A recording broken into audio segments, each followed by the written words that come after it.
स्वागत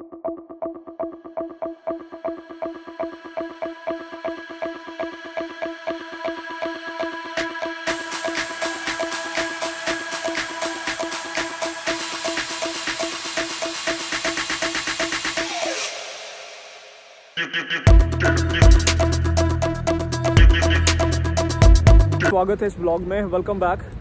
what are the innovations which are in the process of development, what are the new innovative products which have come up, so keep watching us, stay tuned. तो चलिए आज फिर से हमारी छोटी सी यात्रा का आप भी हिस्सा बने और दिखाते हैं आपको कि कैसा है यहाँ का डिफेंस एक्सपो।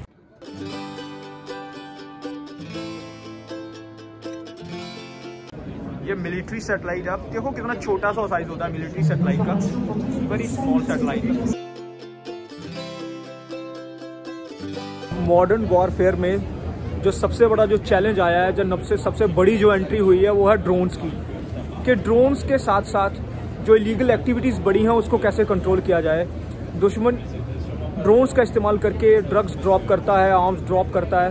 यहाँ पर कुछ एंटी ड्रोन गन्स हैं, तो मैं आपको दिखाता हूँ कि एंटी ड्रोन गन्स फ्रांस में जो फैब्रिकेट हो रही हैं किस तरह की हैं, कितनी रेंज होती है, उसको कैसे कैरी किया जा सकता है, कितनी हैवी होती है। और एंटी ड्रोन गन के बारे में थोड़ा पता करते हैं और उसके बारे में देखते हैं कि कैसी है वो। ये एंटी ड्रोन किट है। आज ड्रोन एक बहुत बड़ा थ्रेट बने हुए हैं सिक्योरिटी एस्टेब्लिशमेंट के लिए और हमारे पास कोई ज़्यादा सॉल्यूशंस नहीं है, लेकिन ये एंटी ड्रोन गन हमें आज एक सॉल्यूशन प्रोवाइड करती है जिससे हम ड्रोन्स को ब्लॉक कर सकते हैं। ये ऑब्जर्वेटरी है, ऑब्जर्वेटरी से देखकर हम ड्रोन्स का जो डिस्टेंस है वो मेजर कर सकते हैं और उस मेजर किए हुए डिस्टेंस पे फिर ये डिसाइड कर सकते हैं कि हम कौन सी गन उसको नीचे गिराने के लिए हम यूज़ कर सकते हैं। तो ये इसका जो ऑब्जेक्टिव है, जितने भी ड्रोन्स हैं, जैसे हम ये आप वाइट वाले ड्रोन्स देख रहे हैं, छोटे ड्रोन्स को शूट डाउन करने के लिए यूज़ की जाती है। इनको ब्लॉक करती है। 2-3 तरीक़ों से ये काम करती है।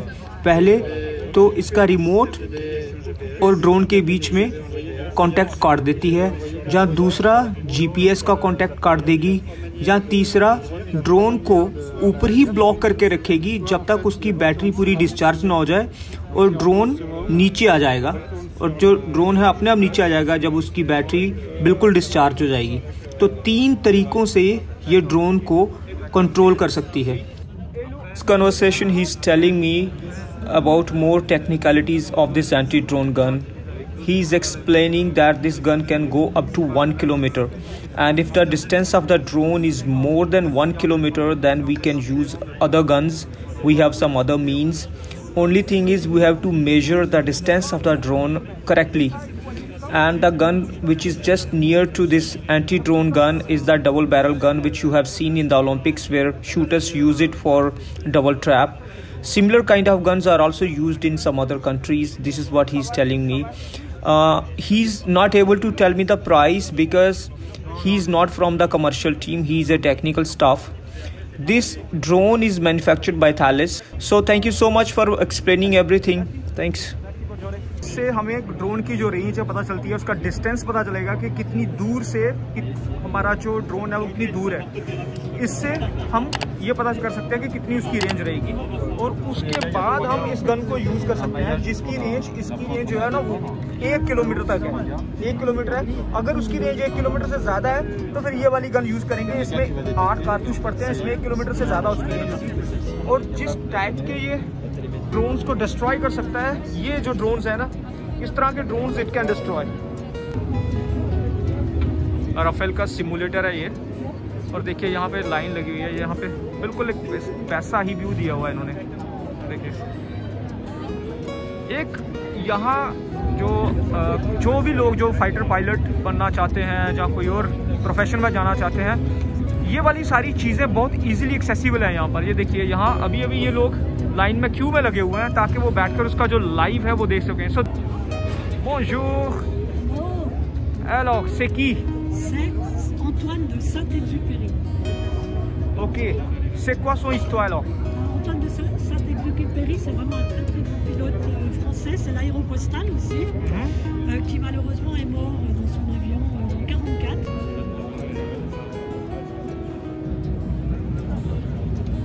जैसे पैराशूट से कमांडो ऊपर से ड्रॉप किए जाते हैं, उस पैराशूट के साथ ही ये जो गाड़ी है इनके साथ ये भी ड्रॉप की जाती है। तो पैराशूट पर बैठकर पैराशूट से जब गाड़ी जब ड्रॉप करते हैं तो फिर then the commandos can assemble this car on the ground and then they can use it for the ground combat. इसके भी गैजेट्स लगे हुए हैं, कितनी स्पीड है उसकी, it's up to it can go up to 120 kilometre per hour. ये देखिए, रेलवे पुलिस इसका इस्तेमाल करती रही है 1960 तक। इनने पूरा डिसेंबल किया है ये पिस्टल, ये सॉरी रिवॉल्वर। देखिए ये पूरे असेंबल करके बता रहे हैं कि कैसे इसको असेंबल किया जाता है। 1914 में जब फर्स्ट वर्ल्ड वॉर स्टार्ट हुई तो फ्रांस की जो कवेलियर है, जो इनकी घुड़सवार थे, उन्होंने बहुत एक इम्पॉर्टेंट रोल अदा किया। हालांकि आज तो वो बंद हो गई है। So let's speak to them. They have got some very interesting dresses, their costumes. We are making historical reenactment, right? So we are dragons. And dragons are part of the French cavalry during the entry of the First World War in 1914, and we were the last horsemen to fight with this particular kind of suit with that red pantalons. And starting at 1915, it was replaced by horizon blue suits, like you can see here on that drawing. Starting so 1940 and now 1950, and I am the 1941. In the same dress, yeah. Yeah. Okay. And our role was to fight against Germany, the horses, so for troops, and this for officers. How do you distinguish between officers and for soldiers? So it's not the same material. Okay. For the officers, it was much more comfortable. Meanwhile, for troops, It's a bit hard. you have this. Okay. So you see this part is it's bit more hard. tough. Yeah, it's more tough. It's more tough for the troops. Yeah. Yeah, and soldiers, wow. For the soldiers, the seat is very soft. Yeah. I mean, for the officer, the seat is very soft, and for the soldiers, very hard. So Yes. means that officers were very privileged to use the horse seats. Okay. Yes, because the reason is in the ancient France, officers and troops, it was two different social classes. Yeah. So the officers, it was much more the aristocracy or the bourgeoisie, and the troops were workers or farmers, much more. This is Aster 30. The missile name is Aster 30. तो इन्होंने बोला कि Italian और French ने दोनों ने collaboration करके ये मिसाइल सिस्टम बनाया हुआ है, जिसमें इसकी 80 किलोमीटर रेंज है। और ये मैंने पहले आपको दिखा दिया, इसकी 8 से 11 किलोमीटर तक रेंज है। ये क्रोटेल है, इसकी थोड़ी कम रेंज है।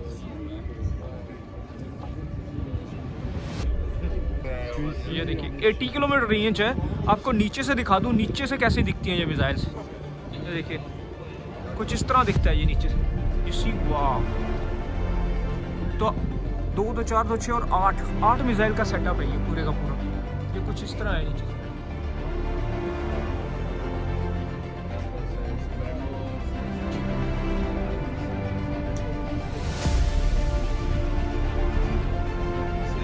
बाकी वो गैजेट्स।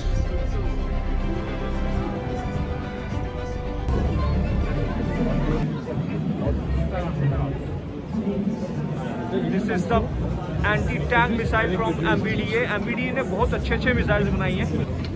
ऑब्जेक्ट को एक बार लॉक कर लिया तो फिर इसको हम मिसाइल फायर कर सकते हैं यहाँ से। कोलैबोरेशन करके एक बॉडी बनाई जिसका नाम रखा MBDA। तो उन्होंने बहुत सारी मिसाइल्स बनाई हैं। MICA बनाई है एक, और उसमें से एक है ये मीडियम रेंज मिसाइल। इसका 4 किलोमीटर तक रेंज होती है और मूविंग ऑब्जेक्ट्स को कैसे हिट करती है मैं आपको दिखाता हूँ। तो एंटी टैंक मिसाइल भी इसको कह सकते हैं, और मीडियम रेंज मिसाइल है। छोटे ऑब्जेक्ट्स, छोटे टारगेट्स को कैसे हिट करना है, प्रिसाइजली हिट करती है वो। तो it hits precisely on the objects, on the targets which are not very far off, up to 4 kilometres. So it can hit static objects as well as moving targets. तो यहाँ पे कोई भी moving object होगा तो moving object को ये lock कर लिया जाता है। देखिए किसी भी ऑब्जेक्ट को, जैसे प्लेन है, इन्होंने लॉक कर लिया, इस ऑब्जेक्ट को लॉक कर लिया है, तो फिर वहाँ से इसको हिट किया जाएगा। अभी मिसाइल इस स्पॉट को हिट करेगी और सूफी ने ये मिसाइल हिट की है। She is just 7 years old. So we are an institute of research, and our innovation is the camera part, which is artificial intelligence, which allows any kind of robotic platform. This is just an example. So if I say that there is a hostile aircraft from the enemy which is coming up, so we can fire this gun and block its circuit, and we can shoot it down without firing ammunition. So it's right. That is the finality. But this is a research project. It's a demonstrator at the moment. It's in the process of. It's in the process of being researched. So, what kind of source of energy you are using to put it up? So the source of energy we have invented is this X-ram generator, which is using inductive energy. So it's giving like impulses, and you must imagine this is just a cross section, and in reality it looks like this. You see?